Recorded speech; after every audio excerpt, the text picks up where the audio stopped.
Halo, selamat siang anak-anak semua. Jumpa lagi bersama Ibu Virgin di acara apa? PA Anak Geri Bandung. Senang sekali Ibu Guru bisa ketemu kalian semua. Semua masih rindu mau belajar, mau mendengarkan firman Tuhan. Nah anak-anak, kita sama-sama mau melatih lagu yang akan kita nyanyikan hari ini. Judulnya adalah Cintalah Tuhan. Lagu ini dikarang oleh Bapak Pendeta Stephen Tong. Lagu ini berkata, cintalah Tuhan karena Tuhan yang terlebih dulu mengasihi aku. Tuhan yang telah dulu menebus diriku. Mari kita sama-sama latih lagu ini satu kali.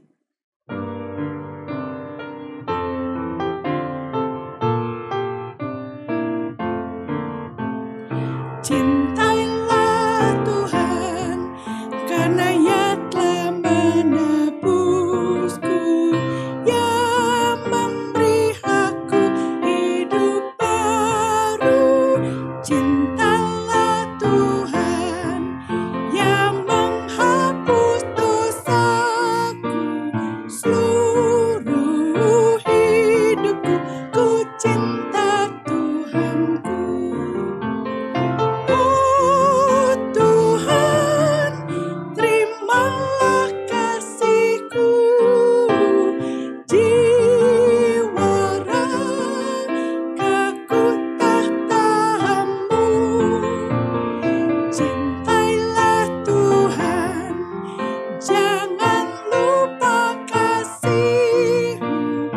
Ku mau beritakan Injil Tuhanku. Sungguh lagu yang indah, suatu kerinduan hati, mengungkapkan kerinduan hati Tuhan. Aku mau belajar mencintai Tuhan. Biarlah apa yang aku lakukan, cintaku kepada Tuhan, itu boleh Tuhan terima, menyenangkan hati Tuhan. Mari kita sama-sama berdiam diri, bersaat teduh untuk mempersiapkan hati kita di dalam PA anak kita hari ini. Mari kita sama-sama, tidak ada yang main-main lagi, mengambil sikap berdoa dan bersaat teduh.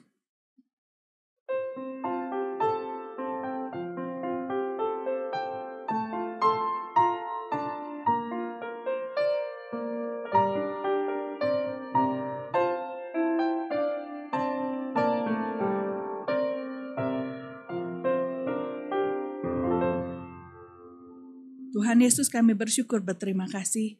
Engkau begitu baik. Engkau yang tidak pernah meninggalkan kami. Engkau Allah yang suci. Engkau Allah yang kudus. Sekaligus juga Engkau adalah Allah yang mengasihi kami dan beserta dengan kami. Tuhan tolong supaya kami saat ini sebentar kami akan memuji Tuhan. Kami juga akan mendengarkan firman Tuhan. Biarlah Tuhan yang pimpin. Ketika firman Tuhan disampaikan, kami boleh mengerti, kami boleh menerimanya dengan hati yang lapang, dan firman itu sungguh boleh berakar, berbuah di dalam kehidupan kami. Terima kasih Tuhan Yesus, di dalam nama-Mu kami berdoa dan mengucap syukur. Amin. Anak-anak, mari kita menyanyikan pujian ini, Cintalah Tuhan. Kita ulang lagu ini 2 kali.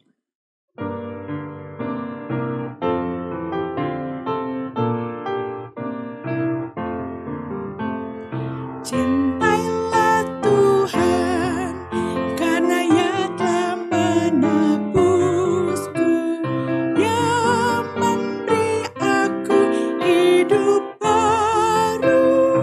Cintalah Tuhan yang menghapus dosaku,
Anak-anak, kita dengarkan firman Tuhan hari ini.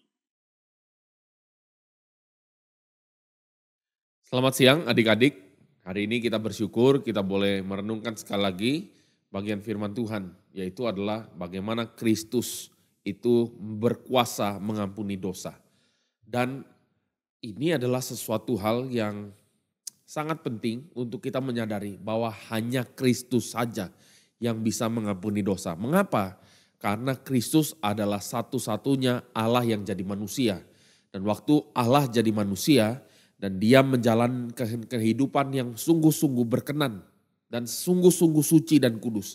Hanya kehidupan suci, hanya kehidupan yang taat, hanya kehidupan yang sempurna di hadapan Bapa di sorga yang mempunyai satu kuasa pada akhirnya ketika dia mengorbankan dirinya menjadi korban yang sempurna. Hal ini tidak akan kita bisa temukan di seluruh agama manapun. Tidak ada konsep pengampunan dosa di dalam konteks korban yang seperti ini.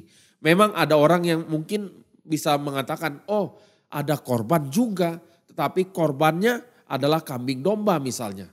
Tetapi kita tahu korban kambing domba seperti yang dilakukan oleh orang Yahudi di dalam perjanjian lama, ini adalah sebetulnya menyatakan tentang siapakah Kristus. Bukan hanya bicara domba yang dipotong lalu darahnya tercurah itu mengampuni dosa, tidak bisa.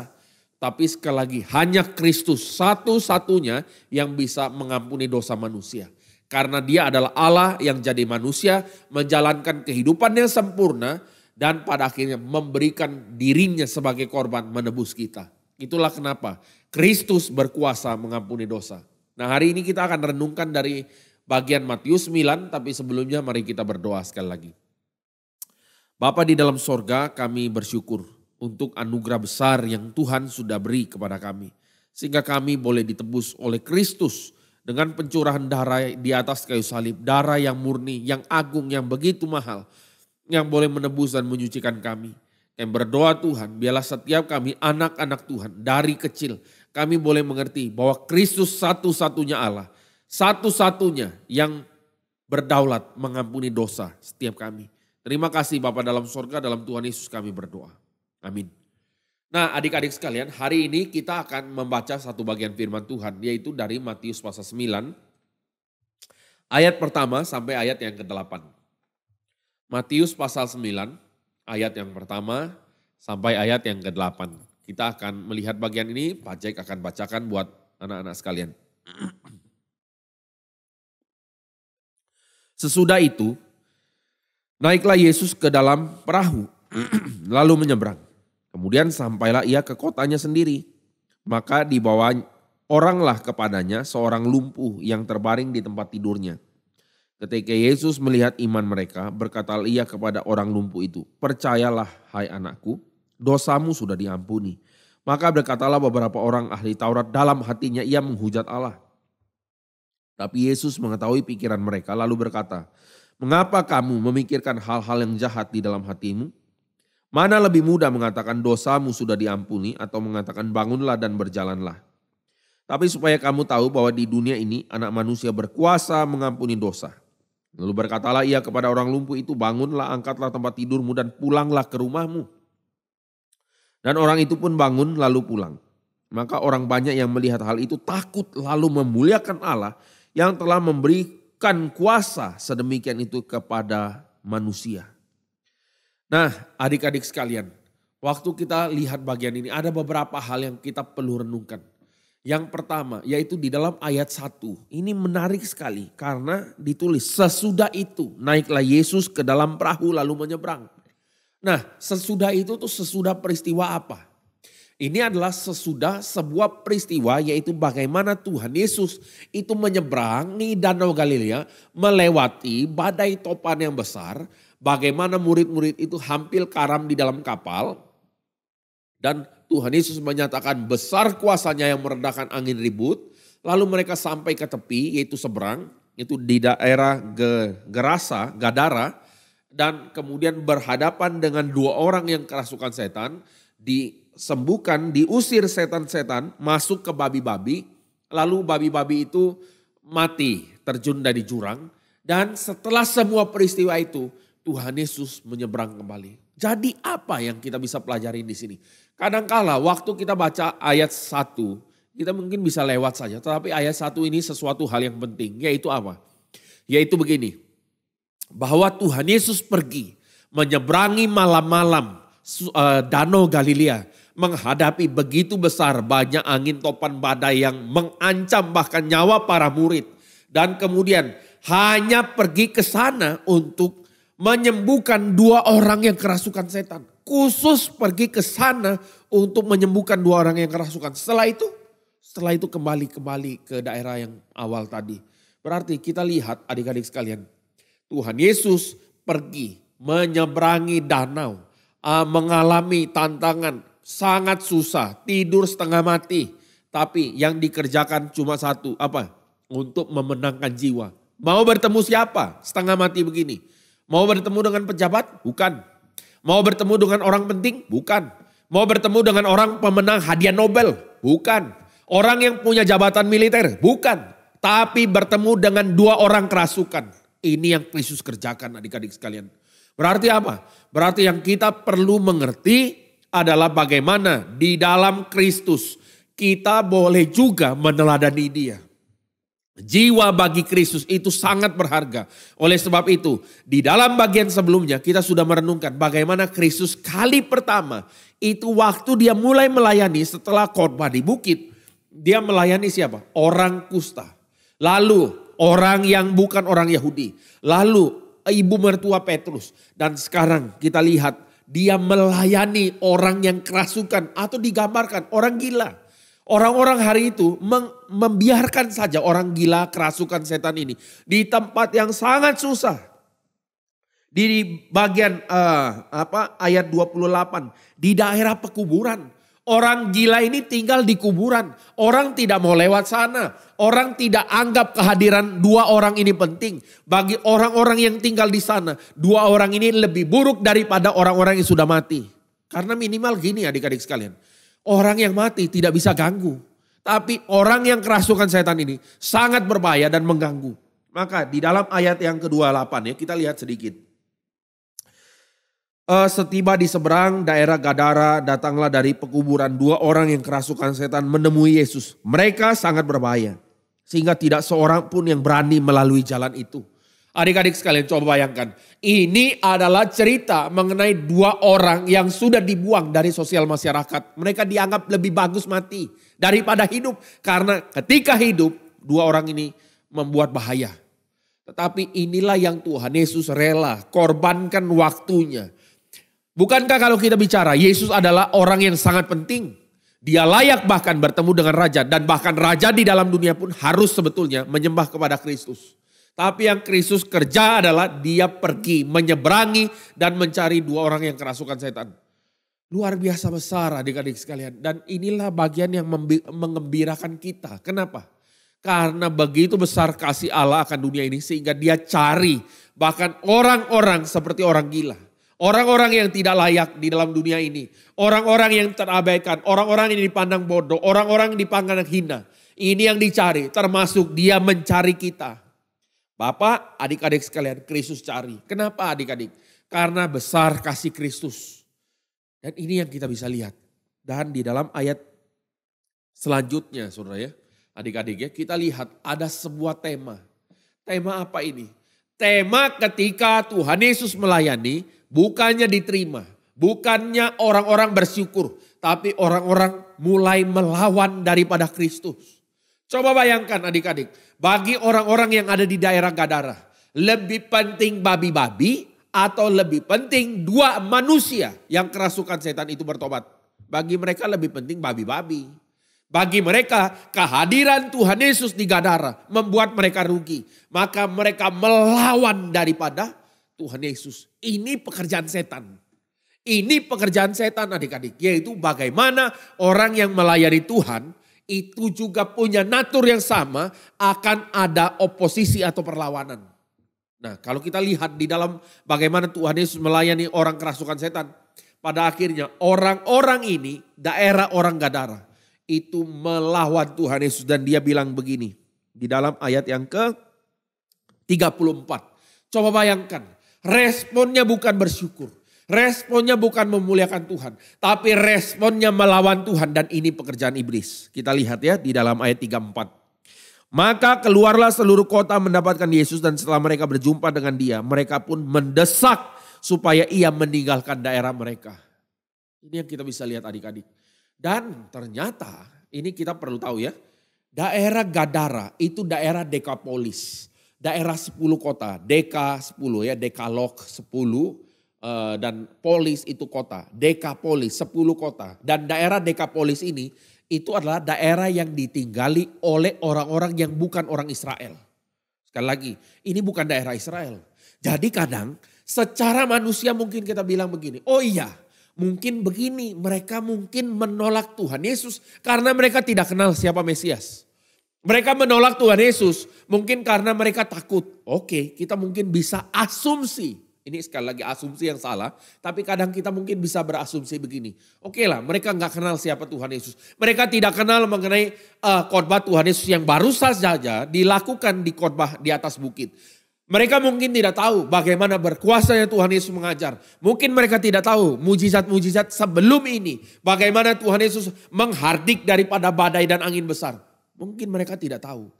Jadi respon mereka adalah pergi karena kami rugi. Oke, satu hal. Tapi adik-adik sekalian, di dalam ayat pasal 9, ayat 1 sampai ayat 8. Ini kita melihat satu lagi. Ini sekarang yang menolak bukan orang non-Israel. Yang menolak bukan orang biasa. Bukan hanya orang Yahudi. Tapi yang menolak Kristus siapa? Orang Farisi, ahli Taurat. Orang-orang cendekiawan. Orang-orang yang harusnya mengerti siapakah Kristus. Orang-orang yang tiap hari katanya belajar firman Tuhan siang dan malam. Orang-orang yang berpuasa, orang-orang yang mencari kehendak Tuhan. Tetapi pada waktu Tuhan Yesus menyatakan sesuatu, muncul sekali lagi ini oposisi. Tapi oposisi yang kedua ini beda.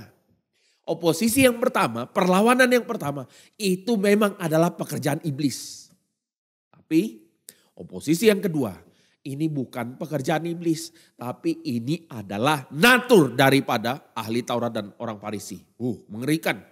Dan kita lihat ya, waktu Tuhan Yesus sudah sampai ke kotanya sendiri, menyeberang dari pelayanan dari tempat orang Garasa tadi, Gadara. Di ayat 2, waktu itu dibawa orang kepada Tuhan Yesus. Seorang yang lumpuh, yang terbaring di tempat tidurnya. Kalau lumpuh tidak bisa jalan, itu biasanya kakinya kurus, ya kan gitu ya. Badannya lemah. Dia di dalam keadaan yang menderita, dibawa Tuhan Yesus, dibawa ke hadapan Tuhan Yesus. Orang lemah ini. Dan pada waktu itu ketika Yesus melihat iman mereka. Iman mereka ini siapa? Iman mereka ini adalah iman dari orang-orang yang membawa orang lumpuh ini ke hadapan Tuhan. Bayangkan adik-adik ya. Ini ada orang lumpuh. Mungkin sudah sekian lama dia lumpuh, tidak bisa jalan. Mungkin sudah pergi ke dokter sini, dokter sana, dokter sini, dokter sana. Tidak sembuh-sembuh. Bahkan mungkin bisa lebih buruk keadaannya. Karena uangnya habis ya. Terus hatinya jadi lebih susah. Karena kenapa saya tidak sembuh-sembuh ya kan gitu kan ya. Tapi teman-temannya dari orang lumpuh ini. Kemungkinan besar mungkin mereka sudah dengar peristiwa-peristiwa yang terjadi di dalam pasal sebelumnya. Pasal 8, pasal 7. Mereka mungkin sudah dengar cerita tentang siapakah Tuhan Yesus. Dan dari pendengaran mereka mungkin menyimpulkan, ayo satu harapan kita sekali lagi. Ayo kita tolong teman kita ini. Ayo bawa dia. Bawa dia kemana? Ke dokter lagi. Bukan ke dokter. Tapi kepada Yesus Kristus. Karena dia punya kuasa. Dia menyembuhkan ibu mertua Petrus. Dia menyembuhkan orang kusta. Dia menghardik daripada badai besar. Dia sangat berkuasa. Mari kita bawa orang lumpuh ini teman kita. Ayo. Bawa ke. Orang lumpuh ini dibawa mungkin ditandu setengah mati. Kita tidak tahu berapa jauh dari rumah. Dengan harapan pokoknya ketemu Tuhan Yesus dulu. Setelah ketemu Tuhan Yesus lihat apa? Dia tidak menghina orang-orang ini. Dia tidak menghina orang teman-teman itu. Dia bahkan juga tidak menghina orang lumpuh ini. Tapi adik-adik sekalian, waktu Tuhan Yesus lihat, Tuhan Yesus bilang, apa yang Tuhan Yesus bilang? Dia bilang, Tuhan Yesus melihat iman mereka dan dia berkata kepada orang lumpuh itu, percayalah hai anakku, dosamu sudah diampuni. Wah, ini berita besar adik-adik. Kenapa berita besar? Karena waktu Tuhan Yesus berkata, dosamu diampuni. Tahukah kita apa yang harus Kristus kerjakan untuk mengampuni dosa orang lumpuh ini? Permintaan orang lumpuh ini datang cuma untuk disembuhkan secara fisik. Dia datang cuma supaya bisa berjalan lagi. Tapi yang Tuhan Yesus berikan jauh lebih besar dari permintaan dia. Apa itu? Yaitu percayalah, hai anakku, dosamu sudah diampuni. Kita tidak tahu memang kenapa Tuhan Yesus langsung bilang kalimat ini. Kita percaya di dalam bagian setelah ini nanti Tuhan Yesus mengerti hati daripada orang Farisi dan ahli Taurat. Tuhan Yesus mengerti hati daripada manusia. Maka waktu Tuhan Yesus bilang dosamu diampuni. Saya percaya Tuhan Yesus tahu hati orang ini. Orang ini banyak pergumulannya, banyak dosanya. Dan waktu itu dia berharap cuma sembuh, tapi Tuhan Yesus beri yang lebih dari yang dia minta. Apa itu? Dosa diampuni. Sekali lagi, untuk mengampuni dosa, tahukah adik-adik apa yang harus dilakukan oleh Tuhan Yesus? Yang dia harus lakukan adalah dia harus mati di atas kayu salib. Jadi kalimat berkata dosamu diampuni, itu sebetulnya dosamu saya yang tanggung. Coba bayangkan adik-adik sekalian. Perkataan dosamu sudah diampuni, itu sama artinya dengan perkataan Tuhan Yesus yang mengatakan dosamu saya yang tanggung. Murka yang harusnya kamu tanggung, saya yang tanggung. Ini yang Kristus katakan kepada orang ini. Dia minta kesehatan secara jasmani, tapi Tuhan Yesus berikan kesehatan secara spiritual. Ini berita lebih besar daripada yang diharapkan. Bukan hanya orang lumpuh itu. Tapi inilah berita yang diharapkan didengar oleh seluruh umat manusia yang bergumul atas dosanya. Coba bayangkan, kita punya dosa. Bagaimana tanggung dosanya? Kita punya kesalahan, bagaimana kita didamaikan dengan Allah? Dengan korban, ya. Tapi korban ini menyatakan siapa? Menyatakan Kristus sebetulnya. Oleh sebab itu berita dosamu sudah diampuni. Ini berita besar, berita sukacita. Ini adalah glad tidings. Adalah berita sukacita yang besar. Inilah berita yang dinyatakan dari awal di dalam Injil Matius. Bahwa Yesus Kristus datang untuk menyelamatkan umat dari dosa mereka. Ini berita besar. Ini adalah juga pengharapan dari seluruh bagian perjanjian lama adik-adik sekalian. Perjanjian lama bicara mengenai pengharapan akan datangnya Mesias. Yang boleh melenyapkan setiap kelemahan umat manusia yang percaya kepada dia. Bahkan di dalam Yesaya dikatakan oleh bilur-bilurnya kita ini jadi sembuh. Sembuh apa? Bukan sembuh hanya secara jasmani, tapi sembuh di dalam pelanggaran kita di hadapan Bapa di sorga. Jadi harusnya waktu Kristus mengatakan dosamu sudah diampuni, harusnya respon kita bagaimana?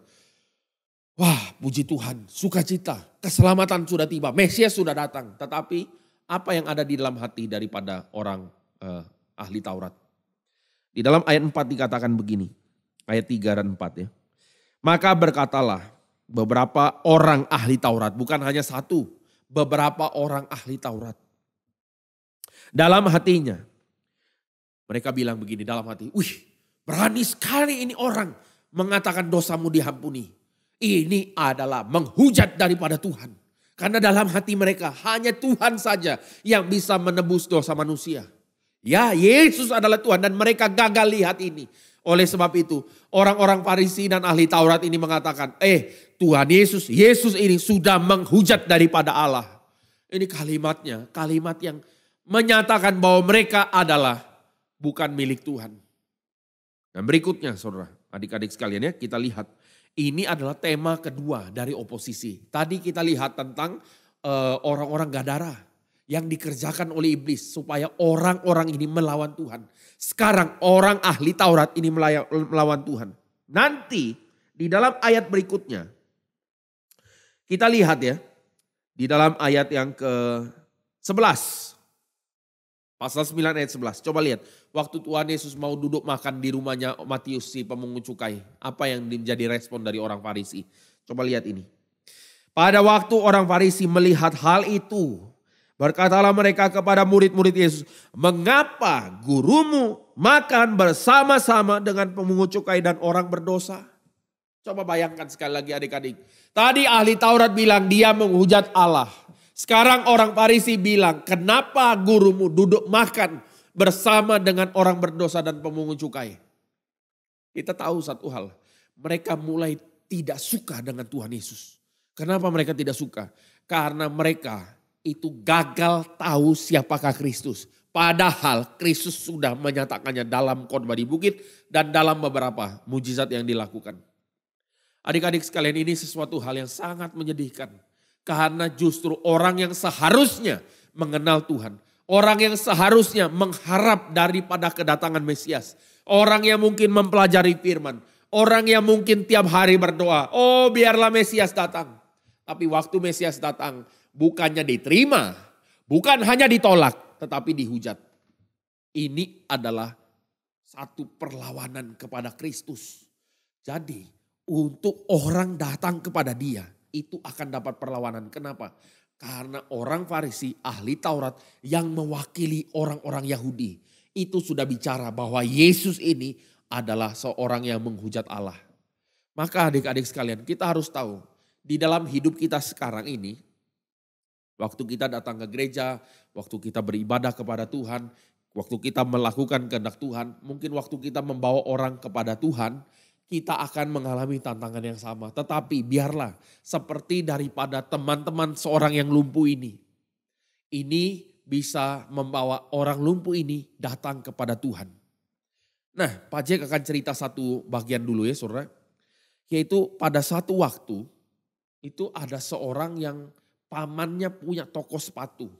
Pamannya punya toko sepatu ya. Dan di toko sepatu itu ada seorang muda umur 18 tahun. Dia adalah seorang yang ya jauh dari Tuhan. Tidak terlalu kenal Tuhan. Mungkin tidak peduli sama Tuhan. Usia 18 tahun biasanya adalah usia-usia yang mengatakan saya hebat, saya kuat. Kebetulan dia kerja di toko sepatu ini. Singkat cerita, orang ini tadi yang pamannya adalah pemilik toko sepatu. Dia itu sebenarnya adalah seorang guru sekolah minggu. Dia seorang guru sekolah minggu dan kemudian tiap-tiap hari dia pelan-pelan menggembalakan anak ini, anak umur 18. Mulai dia ceritakan siapakah Kristus. Dia mulai beritakan tentang kasih Tuhan Yesus. Bagaimana Tuhan Yesus datang mengampuni dosa. Bagaimana Tuhan Yesus menebus kita dengan mencurahkan darahnya. Sampai satu hari anak umur 18 tahun ini akhirnya dimenangkan oleh Tuhan. Menjadi orang Kristen dan percaya. Dan adik-adik tahu siapakah orang ini? Orang ini kemudian dikenal dengan nama D.L. Moody. Ini nama yang terkenal sekali. Seorang yang melayani Tuhan luar biasa. Yang menjadi penginjil, orang-orang yang menjadi pengkhotbah besar pada masa itu. D.L. Moody, namanya tersohor sekali. Dan kemudian kita tahu orang ini dimenangkan dari seorang yang kita tidak terlalu kenal namanya. Yaitu seorang guru sekolah minggu yang menceritakan Kristus. Membawa orang ini dekat kepada Kristus. Membawa orang ini kenal sama Tuhan. Sampai dia dosanya diampuni dan hidup dia jadi baru. Dan D.L. Moody kemudian melayani dengan begitu besar. Tuhan menyertai. Nah ini adalah satu respon kita. Yaitu bagaimana mungkin hari ini kita punya teman. Kita mungkin punya orang-orang yang dekat kita yang jauh dari Tuhan. Mari adik-adik sekalian kita kenalkan mereka sama Tuhan Yesus. Sebagaimana teman-teman dari orang lumpuh ini mereka bawa kepada Kristus. Kita juga lakukan yang sama. Bawa jiwa kepada Tuhan. Kita beritakan Injil. Kita beritakan berita sukacita ini. Bahwa dosa manusia yang berat itu sudah ditanggung di dalam Kristus bagi yang percaya. Nah inilah peran kita adik-adik sekalian. Pak Cik lanjutkan ya.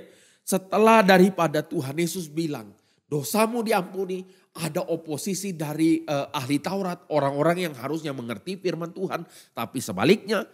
Jadi kalau tadi kita bilang, oh orang di Gadara, dia bukan Yahudi, maka menolak Tuhan Yesus. Sekarang orang Yahudi menolak Tuhan Yesus. Kalau kita bilang ini orang yang tidak pernah dengar firman Tuhan sama sekali. Sekarang orang Yahudi, ahli Taurat bahkan yang tiap hari dengar firman Tuhan, renungkan firman Tuhan, sekarang menolak.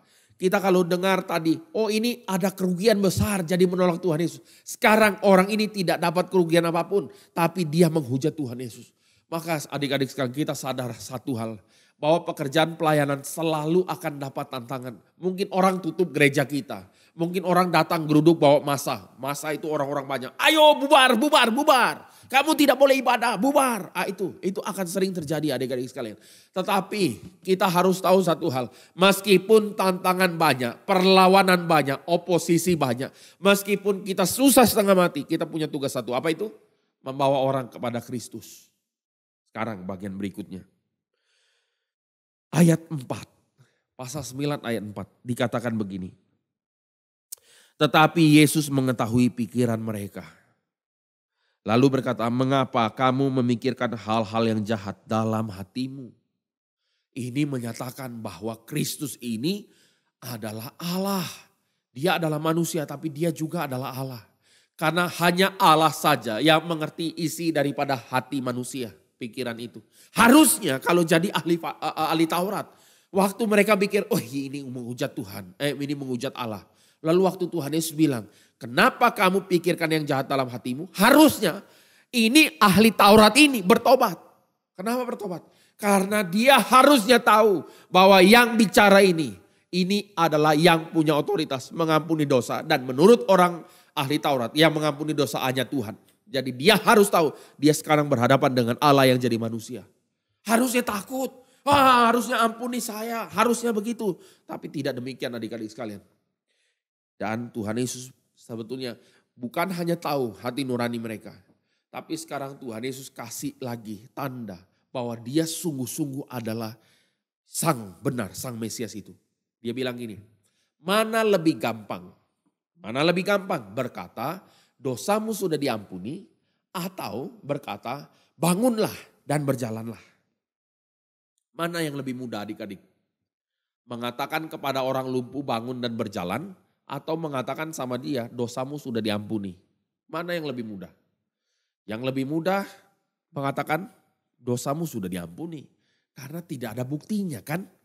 Kalau kita ngomong dosamu sudah diampuni. Kita kan secara manusia tidak tahu dia benar-benar diampuni atau tidak diampuni. Tapi ini bukan fenomena yang bisa dilihat. Tidak bisa. Jadi kelihatannya lebih gampang mengatakan dosamu sudah diampuni. Kelihatannya adik-adik sekalian ya, kelihatannya.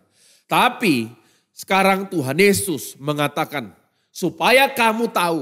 Dia bicara kepada siapa? Ahli Taurat itu. Ini sebetulnya adalah belas kasihan Tuhan Yesus. Masih sabar sekali dengan ahli Taurat itu. Orang-orang yang menantang dia, Tuhan Yesus sabar sekali. Maka kita harus teladani Tuhan Yesus juga ya di dalam hal ini. Sabar. Tuhan Yesus bilang supaya kamu tahu bahwa anak manusia berkuasa mengampuni dosa. Lalu dia berkata kepada orang lumpuh itu, bangunlah dan angkatlah tempat tidurmu dan pulanglah ke rumahmu. Bangun, angkat tempat tidurmu sendiri dan pulanglah ke rumahmu. Tiba-tiba orang lumpuh tadi kakinya dapat kekuatan. Dia bangun dari tempat tidurnya. Lalu dia angkat tempat tidurnya. Dan dia pulang dengan berjalan sambil gotong daripada tempat tidurnya ini tadi. Ini peristiwa yang tidak pernah terjadi. Peristiwa yang besar sekali. Peristiwa yang seharusnya membawa orang gentar. Dan membuat ahli Taurat itu bersujud dan mengatakan ampuni saya orang berdosa. Kalau mereka lakukan itu, Tuhan Yesus akan bilang apa? Dosamu sudah diampuni, pulanglah. Tapi orang Farisi dan ahli Taurat tidak lakukan itu. Adik-adik sekalian, yang kita bisa lihat di dalam bagian ini apa? Ini adalah berita besar. Bagi kita lebih susah mengatakan bangunlah dan berjalanlah. Tapi bagi Kristus harga yang harus dibayar dengan mengatakan dosamu sudah diampuni. Itu adalah kematian di atas kayu salib. Sementara waktu dia bilang bangun dan berjalanlah. Ini dia tidak perlu mengorbankan dirinya. Kalau misalnya Tuhan Yesus hanya bilang, oh ya kamu mau sembuh, bangun dan berjalanlah, pulanglah. Tidak ada pengampunan dosa. Kristus tidak perlu mati di atas kayu salib. Hari ini celakanya adik-adik sekalian, lebih banyak orang datang sama Tuhan bukan untuk minta diampuni dosa. Tapi untuk disembuhkan badannya. Untuk dikasih kekayaan. Untuk dikasih kesuksesan. Untuk minta hal-hal yang tidak pada tempatnya. Padahal Kristus memberikan lebih indah daripada yang diminta. Yaitu apa? Pengampunan dosa. Dan biarlah adik-adik sekalian, waktu kita merenungkan satu bagian ini, hati kita mulai menjadi gentar. Tapi biarlah pada akhirnya kita boleh terus untuk bergumul datang ke hadapan Tuhan. Kita berdoa, kita minta anugerah Tuhan supaya kita diberikan satu hati yang penuh cinta, supaya kita boleh bawa banyak orang kembali kepada Kristus. Kita menjadi orang-orang tidak seperti ahli Taurat, tidak seperti orang Farisi yang gagal mengerti pekerjaan Tuhan. Tapi kita sekarang sungguh-sungguh mengerti, kita sungguh-sungguh melayani, kita sungguh-sungguh membawa orang kepada Kristus. Inilah hal yang kita perlu kerjakan. Karena banyak orang di luar sana itu dalam keadaan yang penuh dosa, dan dosa begitu berat. Dosa begitu merusak relasi, merusak diri sendiri, merusak badan, merusak segala hal. Kalau orang sudah kecanduan narkotika, orang sudah kecanduan rokok, orang sudah kecanduan pornografi, orang sudah kecanduan minum-minuman keras, itu akan rusak hidup dia. Bukan hidup dia saja, tapi hidup orang lain yang ada dekat dia. Sehingga hidup dia menjadi kutuk. Tapi ketika dosa orang ini diampuni, dia menjadi pribadi yang baru. Dia menjadi orang yang dekat Tuhan dan hidupnya berubah jadi berkat. Mari kita berdoa. Bapa di dalam sorga, kami sekali lagi bersyukur pada pagi ini, siang hari ini kami boleh merenungkan firman Tuhan. Kiranya Engkau sendiri yang berbicara di dalam hidup kami. Kiranya kami boleh sungguh menjadi orang-orang yang membawa Kristus. Membawa Kristus hadir di dalam hidup kami dan membawa orang kepada Kristus. Supaya hidup mereka dipulihkan, hidup mereka ditumbuhkan, hidup mereka boleh menjadi saluran berkat. Tolong kami ya Tuhan, setiap anak-anak-Mu yang masih kecil, yang masih muda belia. Biarlah hati iman kami dijaga, supaya tidak kami diserongkan ke kiri maupun ke kanan, tapi ikut saja kepada Kristus. Terima kasih Bapa di dalam sorga untuk firman yang kami renungkan pada siang hari ini. Dalam nama Tuhan Yesus kami berdoa. Amin. Anak-anak bersyukur untuk firman Tuhan yang boleh kita dengarkan hari ini. Mari kita sama-sama meresponi kebenaran firman Tuhan dengan menyanyikan lagu Cintalah Tuhan. Kita nyanyikan satu kali saja. Mari kita sama-sama menyanyikan dengan kesungguhan hati, dengan tulus kepada Tuhan. Mari kita sama-sama menyanyikan lagu ini.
Sekian PA Anak kita hari ini. Kita jumpa lagi minggu depan.